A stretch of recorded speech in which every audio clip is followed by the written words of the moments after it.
So hello everyone. आज से हम लोग करंट अफेयर्स की क्लासेस को शुरू कर रहे हैं। लास्ट क्लास हमने देखा था बेसिकली आउटलाइन हम लोग क्या क्या फॉलो करेंगे and what are the major problems with you all in the current affairs. So अगर आपने ये क्लास मिस की है तो please go and visit the website portal में आपको ये लेक्चर फ्रीली दिख जाएगा, है ना। It has been uploaded there. So starting with the first important news from January, है ना। हम लोग जनवरी फरवरी मार्च अप्रैल में इस तरीके से फॉलो करेंगे। बट फॉर सम न्यूज़, है ना, लेट्स से कि कोई इंटरनेशनल रिलेशन का न्यूज़ है तो we will cover the latest things also, but वो within the time period अपने आप आता रहेगा with respect to the current affairs. So first important thing is about the world monument watch list, है ना। So world monument watch list, world monument watch और world monument fund, दो नाम है ना। वर्ल्ड मॉन्यूमेंट फंड ने इस world monument watch list को निकाला है, जिसमें इंडिया के दो इंपॉर्टेंट साइट्स, एक तो है भुज हिस्टोरिक वाटर सिस्टम और दूसरा है Hyderabad Musi river historical building. इन दोनों को ग्लोबल हेरिटेज प्रिवेंशन स्पॉटलाइट के लिस्ट में इंक्लूड किया है। So these two are from India. तो ये दो नाम बिल्कुल याद रखेंगे। और एक बहुत इंपॉर्टेंट चीज ये है कि if there is an option और उसमें ये दिया हुआ है कि ये पर्टिकुलर दो चीजें वर्ल्ड मॉन्यूमेंट वॉच में इंक्लूड की गई है, किसके द्वारा, है ना। So if there is an option UNESCO, है ना, ये आप टिक करके नहीं आएंगे ना। Just remember this factual information in this particular news item. Same चीज वर्ल्ड मॉन्यूमेंट वॉच में एक और चीज ऐड की गई है and this is most important thing, most important.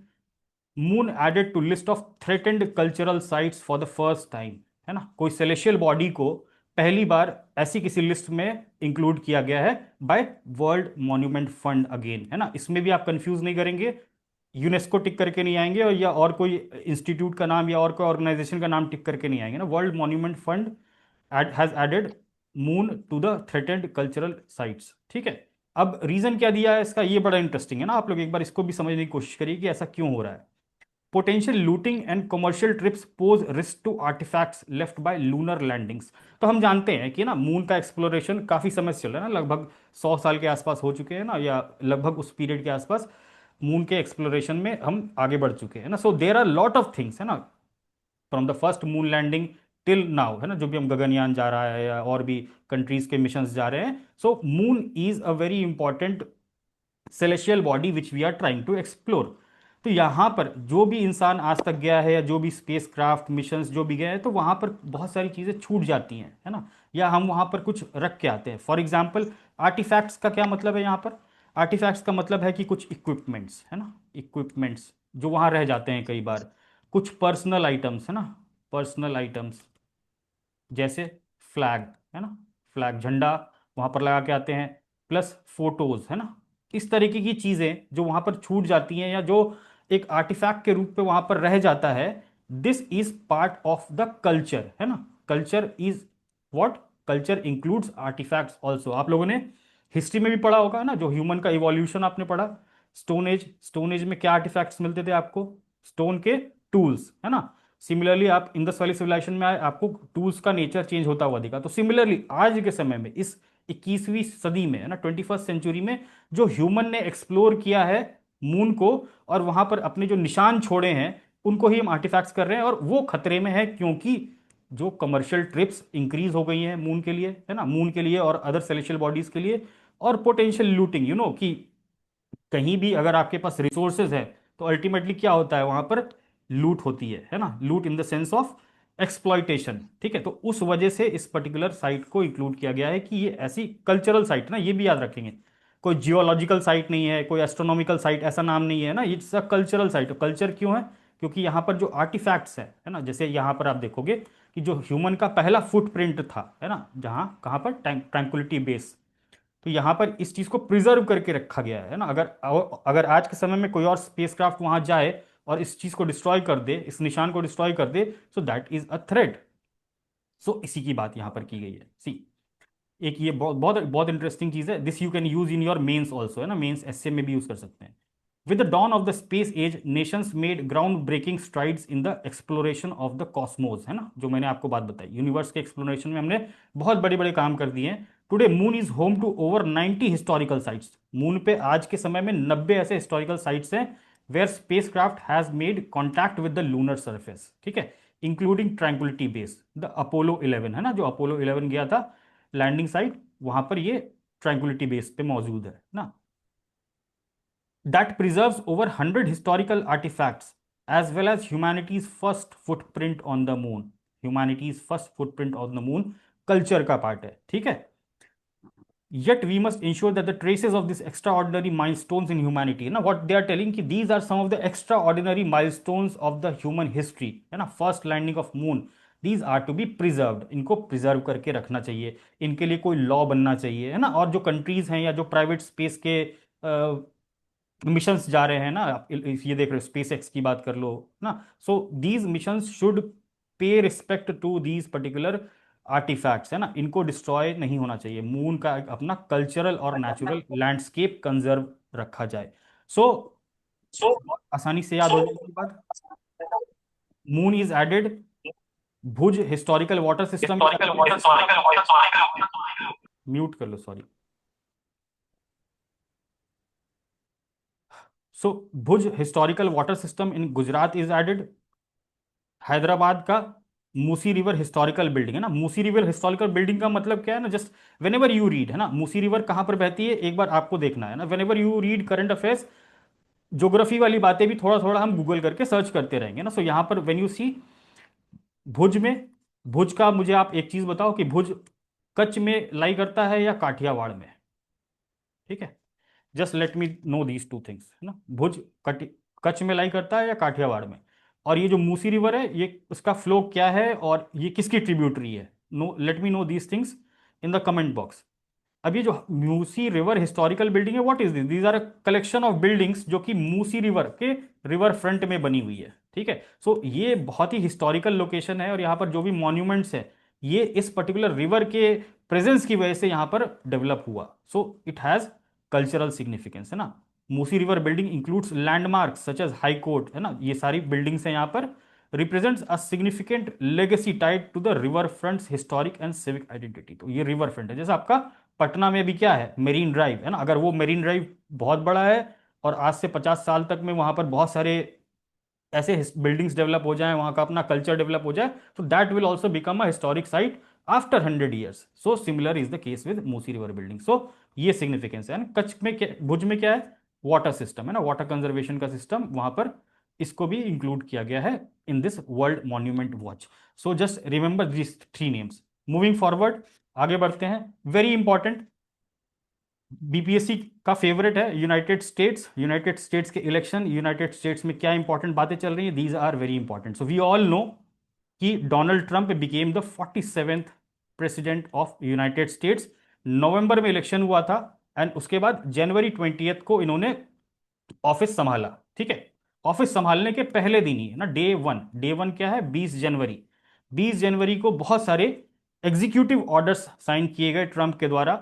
उसमें से हमारे लिए जो जो इंपॉर्टेंट है will see one by one, है ना, हमारे लिए जो इंपॉर्टेंट है will see it one by one, सारे को हमको पढ़ने की जरूरत नहीं है बिकॉज वहां की डोमेस्टिक पॉलिटिक्स या डोमेस्टिक पॉलिसीज से भी बहुत सारी चीजें लिंक्ड है, but we will focus majorly things of international importance. Number one, restoring names that honour America's greatness. अब आप सोचो कि कोई भी नई सरकार आती है किसी भी कंट्री में, इंडिया में ऑब्वियसली, है ना, कांग्रेस की सरकार गई, प्राइम मिनिस्टर मोदी आए, है ना, मोदी सरकार कहते हैं 2014 में, तो बहुत सारी चीजों के नाम बदल गए।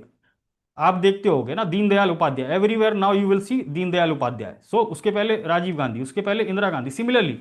तो यहां पर डोनाल्ड ट्रंप ने भी क्या किया है, कुछ नाम में बदलाव किए हैं ना। सो दो इंपॉर्टेंट नाम में बदलाव किए हैं, फ्रॉम देनाली टू मैकिनली, है ना। नॉर्थ अमेरिका का जो हाईएस्ट पीक है माउंट देनाली, एवरीवन नोज, है ना, ज्योग्राफी में भी आप पढ़ोगे व्हेन यू विल प्रैक्टिस घटना चक्र। माउंट देनाली का नाम चेंज करके क्या कर दिया है, Mount McKinley. Mount McKinley is related to whom, it is related to one of the US presidents, Daniel, just a second, I'll remember the name. Daniel, what was the name? Yes, William McKinley. So the American president William McKinley, उनके नाम पे ये किया गया। That is not important for you all, but just remember कि Denali पूछे exam में या माउंट मैकिनली पूछे, दोनों ही क्या है, नॉर्थ अमेरिका की हाईएस्ट पीक है। और वो लोकेटेड कहाँ पर है, आप यहाँ पर देखो, है ना, माउंट मैकिनली देनाली, है ना, see it's part of Alaska. ठीक है, Alaska is part of United States of America, इधर कनाडा है। तो whenever you see the map also, जब आप एटलस को एक बार देखोगे while doing geography, do see the locations also. So एक इंपॉर्टेंट नाम, देनाली पूछे चाहे मैकिनली पूछे, both are North America's highest peak और located in Alaska, United States of America. Second is what, rename किया है किसको, गल्फ ऑफ मैक्सिको को गल्फ ऑफ अमेरिका, है ना। तो कभी भी एग्जाम में पूछ ले कि which particular gulf has been renamed as Gulf of America, तो आप हमेशा याद रखना ये गल्फ ऑफ मैक्सिको है ना। See Mexico is there, US is there, this is what, this is Gulf of Mexico, जिसको अब नाम दे दिया गया है गल्फ ऑफ अमेरिका। ठीक है, सो क्यों किया गया है, टू ऑनर अमेरिकन ग्रेटनेस, है ना। सो इस नाम से इस पर्टिकुलर एग्जीक्यूटिव ऑर्डर को पास किया गया था। तो this is the first one. Moving further, एक और एग्जीक्यूटिव ऑर्डर है, order withdrawing from international climate agreement. International climate agreement मतलब कौन सा एग्रीमेंट, पेरिस एग्रीमेंट, है ना, Paris climate agreement which was signed under the aegis of UNFCCC, है ना, इन 2015। ठीक है, इससे विड्रॉ कर लिया है ट्रंप ने, और ये पहली बार ऐसा नहीं हुआ है कि यूएसए ने इससे विड्रॉ किया है ना, किसी भी क्लाइमेट एग्रीमेंट से। थोड़ी सी हिस्ट्री है यूएस की इससे रिलेटेड। क्योटो प्रोटोकॉल को किसने विड्रॉ किया था, प्रेसिडेंट बुश इन 2001। फिर पेरिस एग्रीमेंट को किसने विड्रॉ किया था, अगेन ट्रंप ने। बट लेटर क्या हुआ, जो बाइडेन आए उन्होंने वापस से इसको रिस्टोर कर दिया था।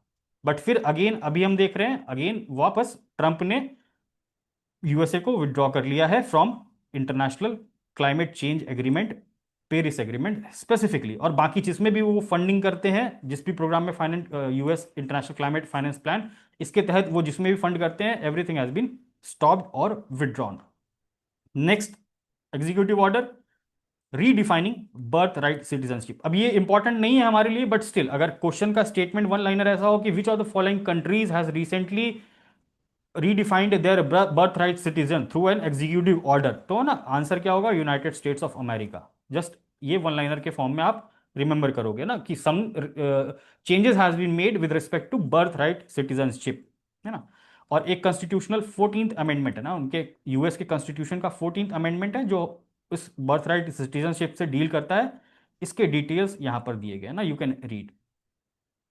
Then comes executive order withdrawing from the World Health Organization. Again एक और ऑर्गेनाइजेशन से विड्रॉ कर लिया ट्रम्प ने through an executive order, World Health Organization. इसको किस वजह से निकले हैं, इन्होंने कहा है कि ये कोविड को हैंडल करने में सक्षम नहीं था, है ना, और यूएस बहुत ज्यादा पैसा इनको देता है ना। So too much fund is going from United States of America, other countries are not providing funds as well as they have failed to handle the कोविड-19 पैंडमिक। ठीक है, सो ये रीजन था withdrawal from World Health Organization. Then again जो आप देखोगे है ना, यूएस में इलेक्शंस हुए थे, उसमें कैंपेन क्या था, this question has been asked in last elections ना, during the last election BPSC का जो भी पेपर हुआ था उसमें क्वेश्चन पूछा था कि जो कैंपेन था मागा, है ना, MAGA, sorry MAGA, make America great again. तो पूरा कैंपेन इस चीज पे रन हुआ है ना, जैसा हमारा इंडिया में कैसे चला था, अब की बार मोदी सरकार, so this time and last time also while Trump was running for the presidential election, मागा वॉज द कैंपेन। तो इस बार भी अगर पूछ ले तो मागा ही कैंपेन है ना, तो डोंट गेट कंफ्यूज कि पिछली बार ये था तो इस बार नहीं होगा। This time also the campaign is known as MAGA, है ना, जो भी कैंपेन हुआ था मागा के नाम से। तो मेक अमेरिका ग्रेट अगेन, तो मेक अमेरिका ग्रेट अगेन कैसे करेंगे ना, या तो फॉरेन पॉलिसी में हम ग्रेट करें या हम ट्रेड में ग्रेट करें। सर दो ही तरीके हैं पावर को इंक्रीज करने के, either you go through foreign policy और you go through trade policy. तो अगेन ट्रेड में क्या दिक्कत है, अनबैलेंस्ड एंड अनफेयर ट्रेड, है ना। सो जो यूएस का ट्रेड है with big powers like China, like India, है ना, इंडिया का क्या है, ट्रेड सरप्लस है विद यूएसए। तो इंडिया ज्यादा एक्सपोर्ट करता है, अमेरिका इंडिया को इंपोर्ट कम करता है, that's why India has trade surplus with USA. Similar is the case with China और यूएसए ना। The biggest trade rivalry of right of this particular 21st century is between USA and China, between these two major superpowers. So America again, America first foreign policy, America first trade policy. So इसका थोड़ा सा context बताया, these two are not very important but still you must know कि ये unfair और unbalance trade का क्या मतलब है ना। सो अगेन जो भी आप टैरिफ वॉर अभी के समय में देख रहे हो विद रिस्पेक्ट टू चाइना, वो सब इसी पर्टिकुलर पॉलिसी के तहत किया जा रहा है। ठीक है, एक और चीज पास की गई, डिक्लेयरिंग नेशनल एनर्जी इमरजेंसी, है ना, ये भी मैंने वैसे ही बताया जैसे यहाँ पर ये क्वेश्चन बताया बर्थ राइट सिटीजन वाला, यहाँ पर भी इस तरीके से क्वेश्चन फ्रेम किया जा सकता है ना। Which of the following country has declared a national energy emergency in January 2025, है ना, अगेन यूएसए। इसमें इनका कहना क्या है कि जो एनर्जी के कॉस्ट हैं वो बहुत ज्यादा हैं, तो हमको एनर्जी का कॉस्ट क्या करना है, कम करना है। ऑयल और नेचुरल गैस के प्रोडक्शन को इंक्रीज करना है अपने देश में। तो शेल गैस, है ना, shale gas, US is one of the largest producer of shale gas. So they want to explore these things more, ना, डोमेस्टिक एनर्जी के इंफ्रास्ट्रक्चर को और बढ़ाना है। तो this is like national emergency executive order. This is the most important current affairs which will be asked in your BPSC exam. I can guarantee you कि इसमें से एक क्वेश्चन जरूर आएगा ना, इतना इसके ऊपर बातें चल रही हैं कि this question will be asked. But before we move, है ना, इस एग्जीक्यूटिव ऑर्डर को हम समझेंगे। Before that we see the background. US में इलेक्शंस नवंबर, है ना, कैंपेनिंग चल रही थी। You see these two are the biggest cheerleaders of Trump. कौन है ये हैं विवेक रामास्वामी, ठीक है, और ये कौन है, एवरीवन नोज, डोनाल्ड, ये Elon Musk. So both were the great cheerleaders. और डोनाल्ड ट्रंप ने इनको अनाउंस किया कि they will become the co heads of the new DOGE team, है ना। तो डॉज का मतलब क्या है, डिपार्टमेंट ऑफ गवर्नमेंट एफिशिएंसी, है ना, efficiency. So department of government efficiency, ऐसे डोनाल्ड ट्रंप ने बोला कि अभी हम सरकार में आएंगे तो एक ऐसी डिपार्टमेंट बनाएंगे जैसा इंडिया में हुआ, है ना, जैसे मोदी जी आए तो उन्होंने क्या कहा, मैक्सिमम गवर्नमेंट मिनिमम गवर्नमेंट, है ना। So same slogan is like this DOGE, कि जो गवर्नमेंट में एफिशिएंसी है, जो करप्शन है, जो डुप्लीकेसीज हैं, उनको कम करेंगे, टैक्स पेयर्स का पैसा बचाएंगे, है ना। So this was the idea. So ये नाम हम याद रखेंगे ना, इनिशियली अपॉइंट किसको किया गया था, विवेक रामास्वामी और इलॉन मस्क, दो नाम आए। ये बात है कब की, नवंबर 14 की, है ना। इसके बाद क्या हुआ, यहाँ पर वापस से डॉज टीम बन गई ना, यहाँ आप देखो, यहाँ पर आओ, डॉज टीम बन गई। जनवरी 20 की बात कर रहे हैं हम, जनवरी 20 को डॉज स्टैब्लिश कर दिया गया। इलॉन मस्क और विवेक रामास्वामी दोनों बन गए को head. Now comes the time, है ना, जनवरी 28, विवेक 8 दिन बाद, है ना, जनवरी 20 वी सॉ कि यहां पर क्या हो रहा है, डॉज स्टैब्लिश हो गया एग्जीक्यूटिव ऑर्डर से। You see the executive order, president executive order, you see photos, executive order खूब सारे साइन हुए व्हाइट हाउस से। बट यहां पर क्या हो गया, अब यहां आते आते just see, Vivek Ramaswamy was sacked from Dodge after his rant on American culture prized mediocrity Trump, है ना। तो इनका ट्रम्प के साथ कुछ झगड़ा हुआ, है ना, on some matter related to American culture. इसके बाद क्या हुआ, Vivek Ramaswamy quit the DOGE, ठीक है। नाउ कम्स दिस बिल, है ना, जो अभी आप सुन भी रहे होगे न्यूज में, one big beautiful bill. This is a kind of finance bill, है ना। जैसा गवर्नमेंट आई इंडिया में, मोदी सरकार आई, उन्होंने क्या किया, उन्होंने बोला आत्मनिर्भर भारत का बजट, आत्मनिर्भर भारत का बजट, है ना। सो सेम थिंग, ट्रंप आए, उन्होंने बोला one big beautiful bill, tax reforms, subsidies, है ना, और जो भी फाइनेंशियल रिफॉर्म्स हैं वो सारी चीजें इसमें इंक्लूड की गई, जिसकी वजह से ट्रंप में और इलॉन मस्क में फिर से झगड़ा हो गया, है ना। Because Trump, you know everyone, he is a technocrat, he is a businessman, so कुछ पॉलिसीज उसको सूट नहीं कर रही थी, and they both were fighting on the one big beautiful bill, है ना। और ये बहुत अगली हो गया। और finally Elon Musk exited the Trump administration, says DOGE mission has become an goodbye note. यहां पर क्या बोला, Elon Musk has announced his departure from the DOGE the government efficiency task force, thanking president Trump for opportunity. The exit comes shortly after Musk express disappointment with the Trump's budget plan. इनका क्या budget plan था, one big beautiful bill. So starting point से आखिरी point तक हर एक important नाम, हर एक important बातें आपको बता दी हैं। इनमें से आपको एक भी चीज मिस नहीं करनी है ना। सो ऑलवेज रिमेंबर कि डॉज है, डॉज क्या है, डिपार्टमेंट ऑफ गवर्नमेंट एफिशिएंसी। उसके दो हेड बनाए गए थे, एक थे इंडियन ओरिजिन के विवेक रामास्वामी, है ना, यूएस में ही रहते हैं, ठीक है, और दूसरा ये इलॉन मस्क। दोनों ने एक एक करके इसको छोड़ दिया। दूसरे की वजह क्या थी, वन बिग ब्यूटीफुल बिल ना, वन बिग ब्यूटीफुल के कारण इलॉन मस्क ने छोड़ा। उससे पहले विवेक रामास्वामी ने छोड़ दिया था, क्योंकि उनका कुछ बहस हो गई थी किसी बात को लेकर, या डिफरेंट व्यूज थे regarding some American culture. So this was the overall approach या overall aspect of India of this particular executive orders. So we have completed this executive orders. इसमें एक दो चीजें और है, memorandum pulling out of OECD's global tax deal, है ना। So something there is global tax deal. किसका है ये? ओईसीडी का है ना। एग्जाम में आ जाए तो वर्ल्ड बैंक नहीं मार के आना है, आईएमएफ नहीं मार के आना है ना। So it is of OECD, organisation for economic cooperation and development. Global tax deal एक साइन की गई थी ना, ओवरऑल यूनिवर्सल कॉर्पोरेट टैक्स को मिनिमम रेट पे रखने के लिए, है ना। Because these multinational companies like Amazon और ये जो बड़े बड़े प्लेयर्स हैं, मल्टीनेशनल प्लेयर्स हैं, उनके लिए एक यूनिवर्सल कॉर्पोरेट टैक्स रखा जाए, ऐसा एक ग्लोबल टैक्स डील हुआ था जिसमें यूएस सिग्नेटरी था 2021 में। But now they have again pulled out of this particular thing also. तो कभी एक बार स्टेटमेंट बेस्ड क्वेश्चन भी आ सकता है कि after the appointment of US president Donald Trump which of the following organisations was left, है ना, ऐसा उनके द्वारा कौन कौन सा ऑर्गेनाइजेशन लीव कर दिया गया है। उसमें से आपके पास आ सकता है ग्लोबल टैक्स डील, है ना, WHO, UN, SSS, है ना। ऐसे चार पांच नाम जो भी इंपॉर्टेंट इंपॉर्टेंट है, मैंने सारी चीजें यहाँ पर मेंशन कर दी हैं। You must remember these things. Then again executive order to tighten immigration laws. आप देख रहे हो ना, न्यूज़पेपर में हमेशा देख रहे हो, अभी अभी 2 दिन पहले की बात थी, कितने कंट्रीज पे इमिग्रेशन लॉ लगा दिए गए हैं।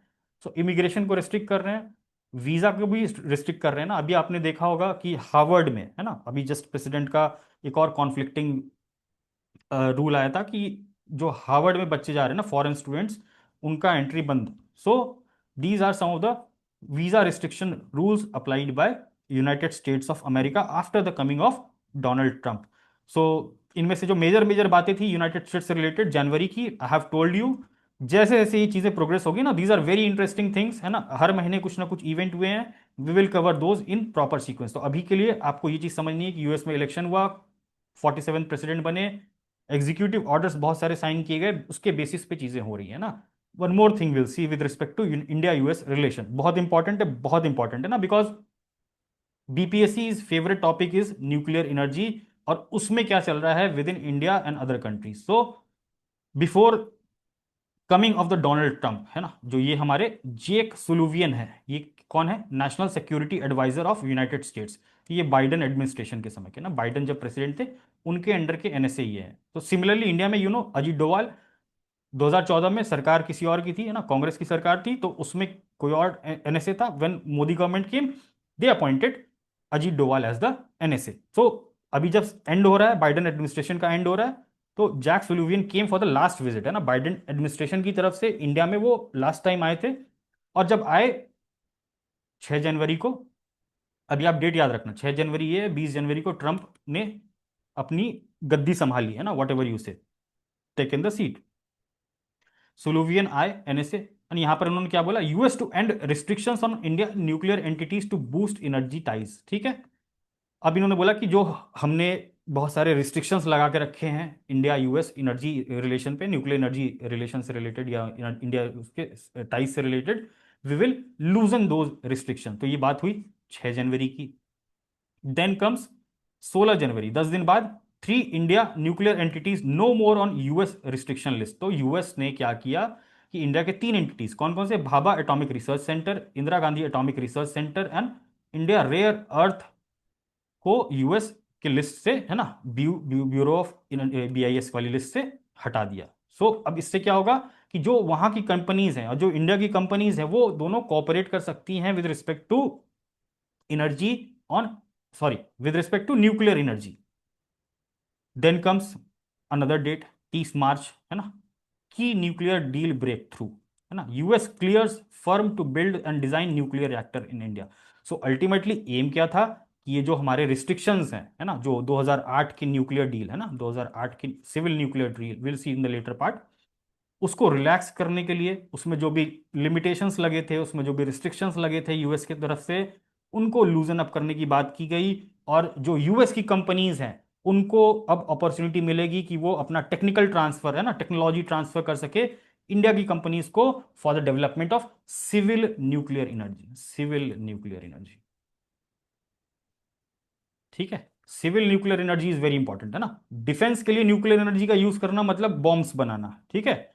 But here civil nuclear energy का यूज करना मतलब बिजली बनाना, हेल्थ केयर में रिसर्च करना है। सो उसके लिए भी हमको जो न्यूक्लियर एलिमेंट्स हैं, है ना, वो चाहिए होते हैं, और वो स्टॉक पाइलिंग इज रिस्ट्रिक्टेड। ठीक है, तो यूएस हमको क्या करेगा? टेक्नोलॉजी देगा, है ना, यूएस क्या करेगा? हमको मटेरियल सप्लाई करेगा, ठीक है, without any restriction. So these are guarded, safeguarded by IAEA, international atomic energy agency. ठीक है। So this is subject to this, है ना, तो सब्जेक्ट टू सेफ गार्ड्स हॉटलर, है ना, हॉलटेक, सॉरी, हॉलटेक का transfer tech to L&T Tata subsidies.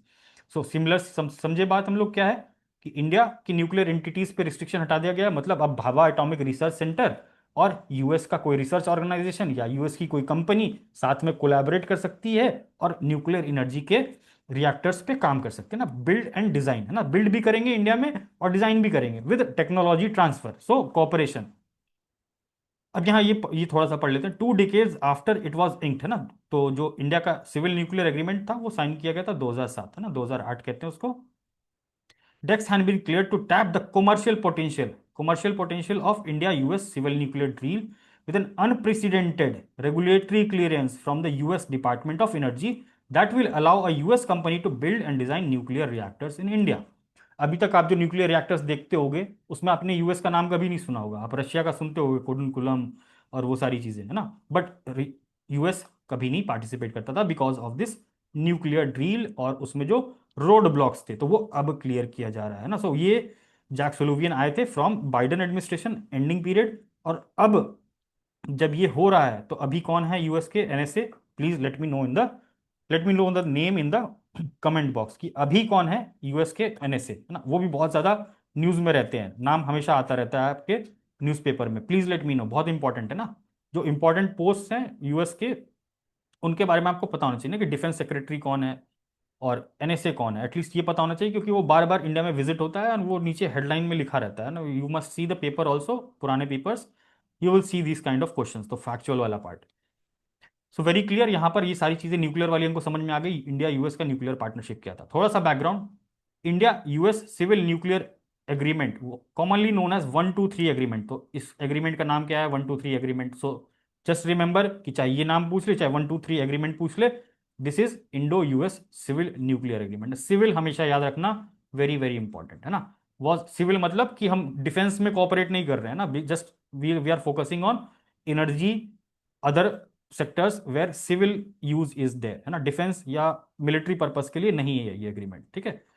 किसके समय में साइन किया गया था, मनमोहन सिंह 2008, वो George Bush, to enable full fledged nuclear cooperation between the two nations. However, multiple legal and regulatory challenge delayed the implementation for nearly 2 decades, जो अब जाके क्लियर हो रहा है। आप सोचो 2008 में कोई एग्रीमेंट साइन हुआ था बट उसमें बहुत सारे रेगुलेटरी और चैलेंजेस थे, तो उसको अब जाके क्लियर किया जा रहा है। तो if you want to read something in detail also, I have put this, ये आप लोग जब मैं ये शेयर कर दूंगा टेलीग्राम पे, आप लोग इसको आराम से पढ़ सकते हो। Next very important thing is Bharat Ranbhoomi दर्शन। तो आपको पता है कि बीपीएससी का फेवरेट टॉपिक क्या है, डिफेंस, और स्पेशली इंडिया का डिफेंस। अगर आप जाके क्वेश्चन पेपर लास्ट के 2-3 साल के करंट अफेयर्स को देखोगे तो you will find the questions from the defence sector, specially India का डिफेंस में क्या चल रहा है, क्या स्कीम्स आ रही है। जैसे एक स्कीम आई थी वाइब्रेंट विलेज प्रोग्राम, है ना, वाइब्रेंट विलेज प्रोग्राम, अब जाके प्रीवियस ईयर क्वेश्चन देखना 68 से लेकर अभी तक का, आपको ये क्वेश्चन मिल जाएगा ना, जिस साल लॉन्च हुआ था। Similarly anything related to defence very important, becomes very important. तो Bharat Ranbhoomi Darshan, 77 tourist sites to showcase India rich military heritage.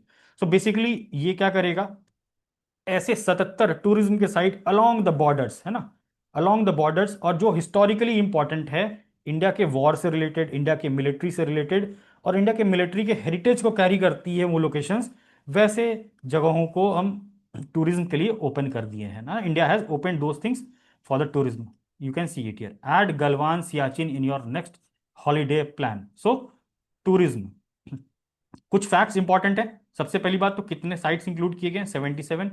In sites को एक बार आप देख लोगे यहाँ पर कहाँ कहाँ है। The site selected spans various states, in 11 in Jammu and Kashmir, 4 in Himachal Pradesh, 7 in Rajasthan, 5 in Gujarat, 5 in Ladakh, 7 in Sikkim, 21 in Arunachal Pradesh and 8 इन उत्तराखंड। तो ये बहुत इंपॉर्टेंट है ना, आपसे ये स्टेटमेंट बेस्ड क्वेश्चन बना के पूछ सकता है, ये किन किन जगह पे या किन किन स्टेट्स में ये पर्टिकुलर जो टूरिज्म की वो स्कीम है वो किस किस जगह अप्लाई करती है ना।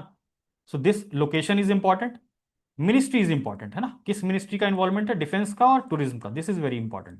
दो चीज इंपॉर्टेंट है, बाकी ये सारी चीजें आप यहां पर पढ़ लोगे ना। इसका एम क्या है, aim at promoting connectivity, tourism को प्रमोट करेगा ऑब्वियसली, है ना, जो बॉर्डर हमारा रीजन है, जो भी हमारा ये बॉर्डर है, ये सारा क्या है, टफ टेरेन है, टफ टेरेन मतलब एक जगह आपको डेजर्ट मिलेगा, माउंटेन्स मिलेंगे, है ना, रिवर्स मिलेंगी, तो ये टफ टेरेन है, तो यहाँ पर ऑब्वियसली लोग कम रहना पसंद करते हैं, और चूंकि सिक्योरिटी का भी इशू रहता है, तो वहाँ पर सरकार भी चाहती थी पहले कि वहाँ पर लोग सुरक्षित रहें, है ना। सो आप वहाँ पर बहुत ज़्यादा पॉपुलेशन को प्रमोट नहीं कर सकते हो, but now governments policy has change. मैंने अभी बोला वाइब्रेंट विलेज प्रोग्राम, इससे क्या कर रही है सरकार, वहां गांव बसा रही है, विलेज में गांव बसा रही है जहां पर बॉर्डर्स हैं हमारे, ताकि उस बॉर्डर को सिक्योर किया जा सके, बिकॉज यू नो, है ना, China every now and then changes the name, है ना, चाइना इनकर्शन कर रहा है, तो वी हैव टू एस्टैब्लिश कि हाँ भैया यहाँ हमारे लोग रहते हैं।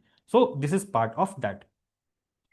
Most of this site fall along India border with China, है ना, LAC, and Pakistan LOC, that have history of Wars after independence and other clashes in recent times. ठीक है, सो अभी जो रीसेंट के क्लैशेस थे वो कौन कौन से, दो चीज थी, है ना, यहाँ पर आप देखोगे, ढोकलाम, और दूसरा क्या था, गलवान, है ना, गलवान सियाचिन में है, और यहाँ पर ढोकलाम कहाँ है आपका, ऊपर ट्राई जंक्शन पे। So be very clear with these things.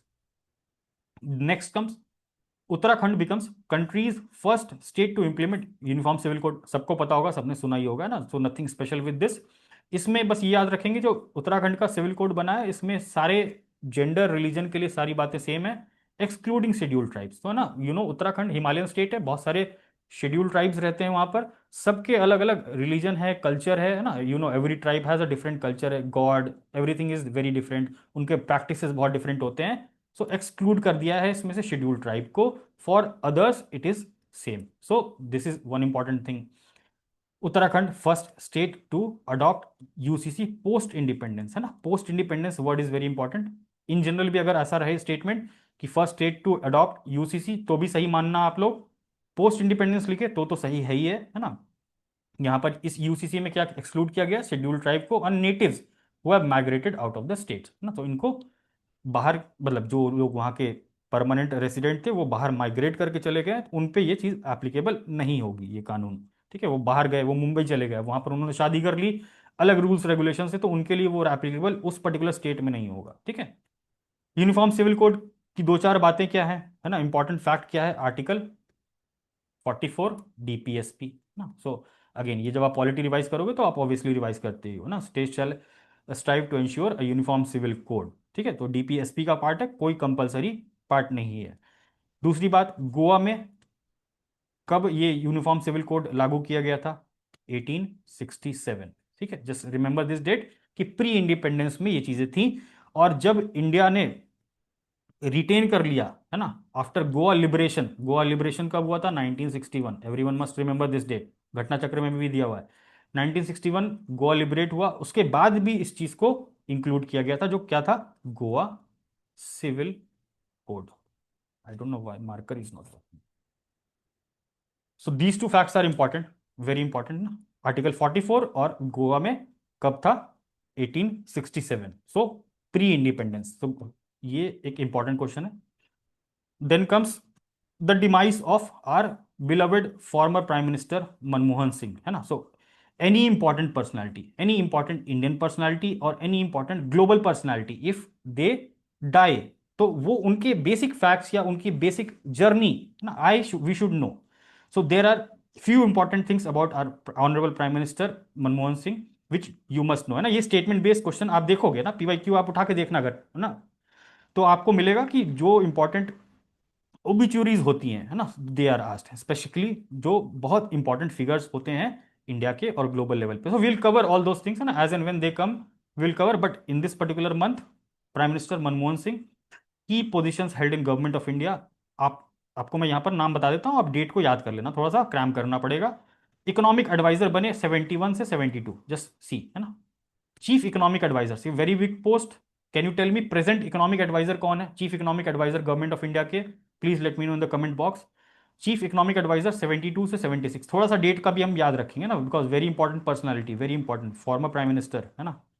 77 से 80 तक क्या है, secretary department of economic affairs, this is not very important, CA is very important. ठीक है, कैरियर स्टार्ट इनका कहाँ से हुआ गवर्नमेंट में, economic adviser ministry of foreign trade, very very important, है ना। ऐसा कई बार पूछता है कि गवर्नमेंट ऑफ इंडिया में कब स्टार्ट किया, है ना, या पहला पार्टी कौन सी थी, political party, someone dies like that, last year भी पूछा गया था क्वेश्चन।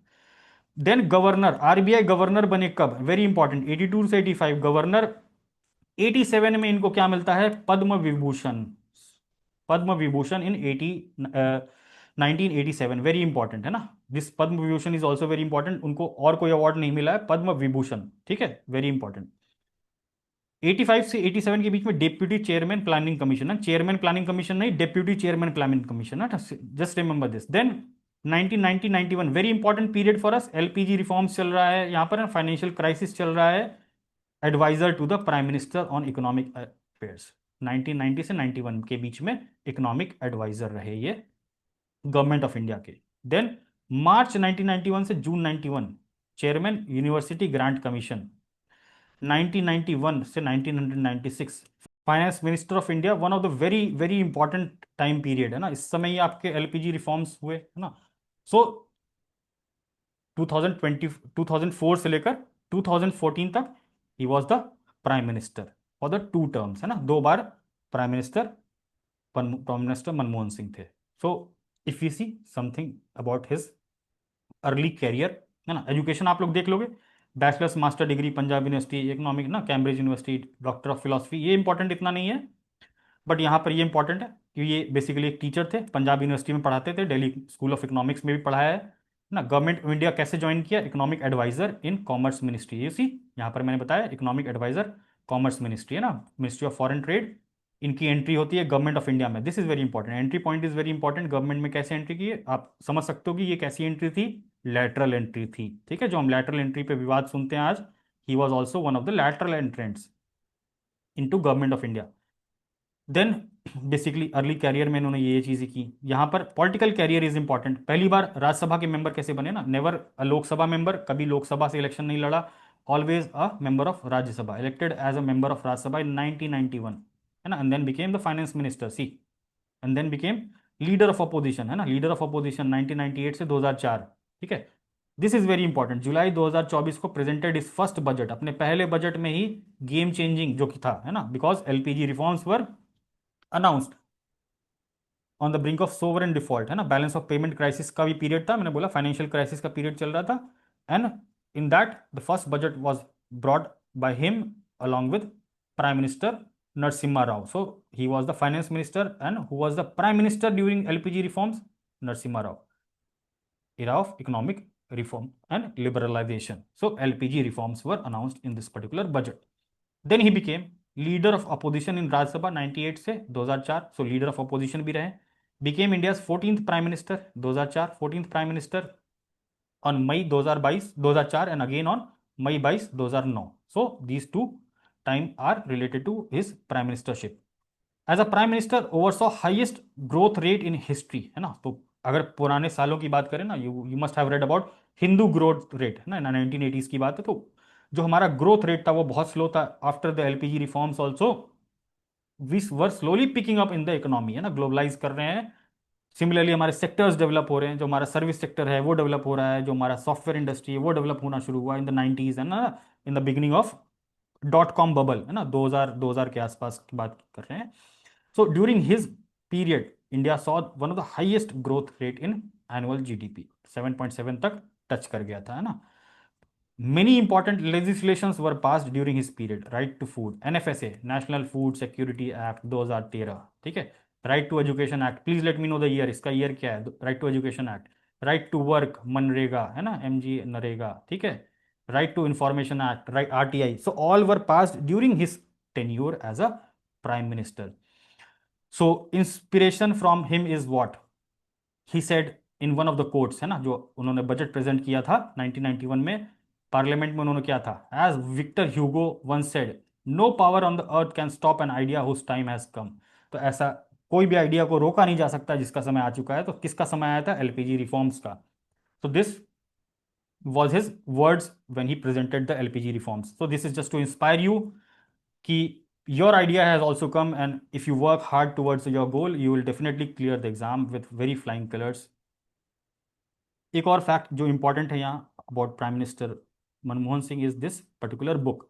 तो एक बार ये क्वेश्चन पूछा जा चुका है in one of the PCS है ना, maybe I don't remember in UP PCS और in Bihar PCS, this question has been asked. तो who wrote the accidental prime minister? तो संजय बारू है ना, he has written a book on prime minister Manmohan Singh who is often called as accidental prime minister.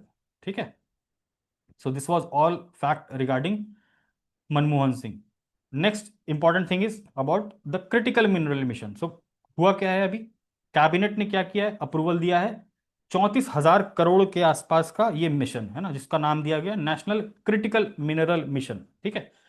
सो इसमें अभी क्या करेंगे, इसमें क्रिटिकल मिनरल को डेवलप करने से रिलेटेड जितनी भी चीजें हैं ना, पूरा लाइफ साइकिल है ना, पूरा लाइफ साइकिल कहाँ से, लाइफ साइकिल कहाँ से शुरू होगा, मिनरल को एक्सप्लोर करने से लेकर ना, national critical mineral mission will encompass all the stages of the value chain. तो एक मिनरल को पैदा करने से लेकर उसके यूज से लेकर उसको रिसाइकिल करने से लेकर जितनी भी चीजें हैं, this mission will cover everything है ना। सो बहुत ब्रॉड बेस्ड मिशन है ना, कोई भी स्टेटमेंट आ जाए तो उसको आपको समझना है कि ना कुछ भी इसमें पॉसिबल है, इंक्लूडिंग मिनरल एक्सप्लोरेशन, एक्सप्लोर भी करने की बात है, माइन करने की बात है ना, प्रोसेसिंग की बात है, recovery from end of life product. तो मान लो कि कोई प्रोडक्ट है ना, जैसे आपका फोन है वो खराब हो गया, उसमें भी क्रिटिकल मिनरल्स हैं, उनको हम रीप्रोसेस कैसे करें उसकी भी बात की गई है इस पर्टिकुलर मिशन में। और डिफरेंट आपको ना सारी चीजें डेवलप करने को मिलेंगी, प्लांट्स होगा है ना, जो आपके सेंटर्स होंगे ना क्रिटिकल मिनरल के लिए, सेंटर्स बनाए जाएंगे, रिसर्च सेंटर्स, वो सारी चीजें इसमें इंक्लूड होंगी। तो you don't have to worry about anything कि ये इंक्लूड होगा कि नहीं होगा। आपको बात ये समझ में आनी चाहिए कि ये कब लॉन्च किया गया था ना, बजट में अनाउंस किया गया था लास्ट ईयर के। ये बहुत इंपॉर्टेंट है, आपको एक स्टेटमेंट बना के दे देगा कि ये इसी बजट में अनाउंस किया गया था, नहीं, ये लास्ट के बजट में अनाउंस किया गया था 2024-25 के। और किस दिन, दिन आपको याद नहीं रखना, बट मैं ये बता रहा हूँ 23 जुलाई। जनरली आप सोचोगे बजट तो है ना, like it it gets pass in February month ना, बट ये जो नई सरकार बनी थी लास्ट ईयर 2024 इलेक्शंस के बाद, उसके बाद ये पर्टिकुलर बजट में अनाउंस किया गया था, जो इस साल के जनवरी महीने में कैबिनेट ने अप्रूव किया है पूरे मिशन को। सो this was about the mission. एक बार आप इसको रीड कर लोगे, ये कहाँ कहाँ काम आएंगे ना, क्रिटिकल मिनरल्स कहाँ कहाँ काम आएंगे, high tech industries, mobile industries, chip manufacturing, clean energy की बात कर रहे हैं ना, सोलर पैनल्स इसमें लगते हैं आपके क्रिटिकल मिनरल्स के रिसोर्सेज, डिफेंस है ना। So these are very very important areas where this particular mineral will be use. So critical minerals का हम बेसिकली अगर डेफिनेशन समझे ना, बहुत इंपॉर्टेंट है, बहुत लोगों को कंफ्यूजन होता है क्रिटिकल मिनरल्स क्या है सर और रेयर अर्थ मिनरल्स क्या है ना। तो दो चीज पे बहुत क्लैरिटी ले लेंगे। Critical minerals are those minerals that are essential for economic development and national security ना। तो इकोनॉमिक डेवलपमेंट में कैसे इंपॉर्टेंट है हमारे, क्योंकि आज आप देखो सारी चीजें क्या है, टेक्नोलॉजिकली डिपेंडेंट, पूरी इकोनॉमी क्या हो रही है, टेक्नोलॉजी पे रिवॉल्व हो रही है। तो हर चीज में आपको क्या चाहिए, चिप्स चाहिए है ना, किसी भी चीज से आप किसी भी चीज को ले लो, you need chips. So critical minerals are used everywhere है ना, सिलिकॉन, जर्मेनियम है ना, बेसिक आप जो समझते हो, everything is used in electronics, telecommunication, transport, defence है ना। So these are what called critical minerals, वैसे मिनरल्स जिनकी इकोनॉमिक डेवलपमेंट में, नेशनल सिक्योरिटी में इंपॉर्टेंस है। अब ये मिनरल्स चेंज होंगे ना, आज से 50 साल बाद कोई नया मिनरल मिल जाए, उसकी वैल्यू बढ़ जाए, उसका यूटिलिटी बढ़ जाए, तो वो भी क्रिटिकल मिनरल की कैटेगरी में आएगा।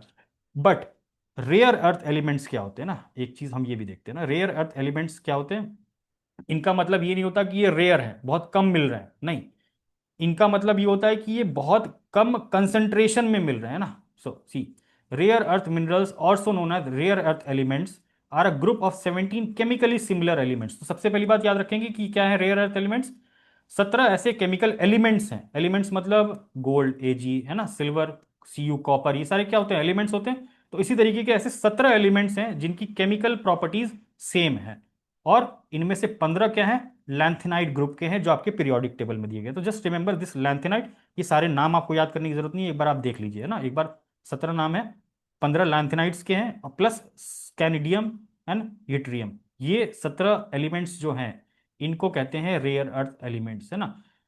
These elements are defined by the unique electronic configuration. मैंने बोला यहां पर कि इनका क्या है, केमिकल सिमिलर एलिमेंट है। केमिकल सिमिलैरिटी कैसे आएगी, इनका इलेक्ट्रॉनिक कॉन्फ़िगरेशन क्या होता है, सेम होता है, जो उसको क्या देता है, distinct magnetic, luminescence and catalytic properties, critical for various high tech industrial application. So इसकी कुछ प्रॉपर्टीज होती है, फिजिकल प्रॉपर्टीज, केमिकल प्रॉपर्टीज, जिसकी वजह से इनका हाई एंड या हाई टेक एप्लीकेशंस इनके होते हैं। ठीक है, तो this was about rare earth minerals. Despite their name, rare earth elements are not necessarily rare in the earth crust. तो ऐसा नहीं है कि अर्थ में बहुत कम मात्रा में मिलता है इसलिए इनका नाम रेयर अर्थ है ना। फॉर एग्जाम्पल सीरियम, सीरियम एक रेयर अर्थ है जो कॉपर से ज्यादा मिलता है पूरी धरती पे, लेकिन वो मतलब नहीं है रेयर अर्थ का। रेयर अर्थ का मतलब है कि उसका कंसंट्रेशन बहुत होता है। लेट्स से कि 1 kg का ये मिनरल है और उसमें बस इतना सा आपको रेयर अर्थ मिले, और वो भी जरूरी नहीं है कि आपको किसी पर्टिकुलर रीजन में ही ये मिल रहा हो, ये कहीं भी मिल सकता है। ठीक है, बहुत छोटे छोटे अमाउंट में स्कैटर्ड है, कुछ यहाँ है, कुछ यहाँ है, कुछ यहाँ है, कुछ यहाँ है ना। So scattered. So rare earth elements are those elements जिनका concentration typically found in low concentration है ना, difficult to extract economically due to their dispersed occurrence, है ना। कि जरूरी नहीं है कि आपको एक ही ओर में मिल जाएगा, कि हेमाटाइट है तो आप इस ओर को निकालोगे तो उसमें से आयरन मिल जाएगा, नहीं। जरूरी नहीं कि इसमें मिले, और जरूरी नहीं कि हर हर में एक डेफिनेट क्वांटिटी में मिले। So that's why they are called rare earth minerals. Economically exploit करना भी उसको मुश्किल है ना, एक्सट्रैक्ट करना भी मुश्किल है, प्लस एक जगह मिलते भी नहीं है, थोड़ा सा यहाँ मिल जाएगा, थोड़ा सा वहां मिल जाएगा। आप कितना एक्सप्लोर करोगे, कितना आप मशीनरी लगाओगे, तो महंगा होता है, but application wise very important. So अभी चाइना के पास सबसे ज्यादा है रेयर, तो ना इसीलिए चाइना हमेशा क्या करता है, सप्लाई चेन डिसरप्शन करने की कोशिश कर रहा है। तो यहां पर हमारा दूसरा मकसद भी समझ में आता है ना, कि क्या है क्रिटिकल मिनरल मिशन का। दूसरा है सिक्योरिटी ऑफ द नेशन।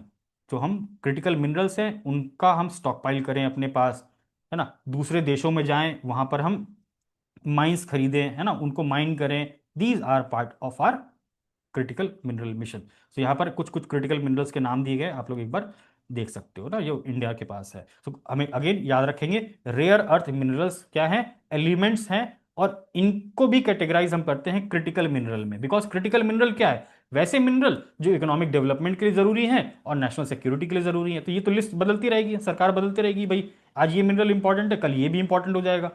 तो सिमिलरली रेयर अर्थ भी हमने क्या देखा कि ये भी इंपॉर्टेंट है ना, in in the various high tech applications. तो again this is also part of critical mineral. So दोनों में डिफरेंस बिल्कुल क्लियरली हम समझ चुके होंगे ना। If you have any doubt, let me know in the comment box. This is the last item will take for today, है ना। इसके बाद we will continue with the next class, बहुत लंबा हो जाएगा। सो सबने सुना होगा नेशनल टर्मरिक बोर्ड नया कंस्टिट्यूट किया गया है गवर्नमेंट ऑफ इंडिया के द्वारा। अब इसमें दो तीन बातें आपको फैक्चुअल बातें इंपॉर्टेंट रखनी है। सबसे पहली बात तो क्या कि इसका हेडक्वार्टर कहाँ पर है, हेडक्वार्टर कहाँ पर है इसका, निजामाबाद, है ना, वेरी वेरी इंपॉर्टेंट। निजामाबाद कहाँ है, तेलंगाना में है कि आंध्र प्रदेश में है, please let me know in the comment box, है ना। ये सब बेसिक ज्योग्राफी की बातें आपको खुद क्यूरियोसिटी होनी चाहिए कि ये आंध्रा में है या तमिलनाडु में, सॉरी आंध्रा में है या तेलंगाना में है। So this this is the first thing which you must remember. दूसरी बात है ना, टर्मरिक के बारे में आपको थोड़ा सा पता होना चाहिए, basic science, because this is asked in the previous year question also ना। If you see the previous year question of science, वहां पर भी आपको टर्मरिक से रिलेटेड क्वेश्चन मिल जाएगा, है ना। तो टर्मरिक क्या है, as a flowering plant, very very important flowering plant है। किस फैमिली को बिलोंग करता है, जिंजर फैमिली को, ठीक है। तो जिंजर में आप देखते हो कि नोड्स इंटर नोड का क्वेश्चन आया था, टर्मरिक में भी क्या आपको गांठें दिखती हैं, nodes inter node, please let me know this also.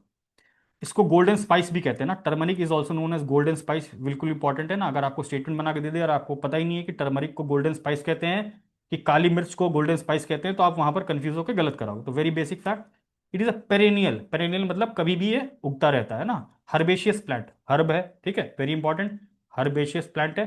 Native कहाँ का, इंडियन सबकॉन्टिनेंट और साउथ ईस्ट एशिया। क्यों, क्योंकि यहाँ पर ट्रॉपिकल क्लाइमेट है ना, रिक्वायर्स टेम्परेचर बिटवीन 20 से 30 डिग्री और हाई एनुअल रेनफॉल। सो दोनों चीज इंडिया में है और साउथ ईस्ट एशिया की कंट्रीज में भी ना, थाईलैंड, वियतनाम, ये जो अपना साउथ ईस्ट एशियन कंट्रीज है, तो यहाँ पर आपको टर्मरिक की ग्रोथ ज्यादा मिलेगी, है ना।